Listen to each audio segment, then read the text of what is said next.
Sir మీరు చూసేది ఇది సూలూరుపేట హైవే సార్. సూలూరుపేట హైవేకి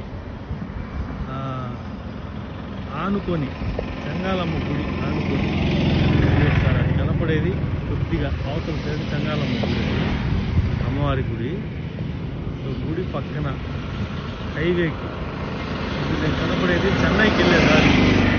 చెన్నైకి వెళ్ళే దారిలో రోడ్డు పక్కన ఇది తోటలు, ఈ ఎలక్ట్రికల్ పోల్ కాడి నుంచి ఈ కనపడే ఆ హద్దు అనమాట, పెద్ద పెద్ద చెట్లు.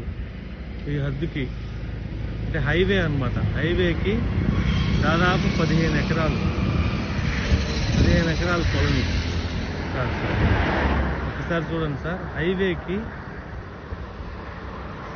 సూలూరుపేట టౌన్లో మున్సిపాలిటీ పరిధిలో ఇది టోటల్ 15 ఎకరాలు. మీకు చాలా డెడ్ చీప్కి వస్తూ ఉంది లేఅవుట్ వేసుకోవచ్చు ఈరోజు.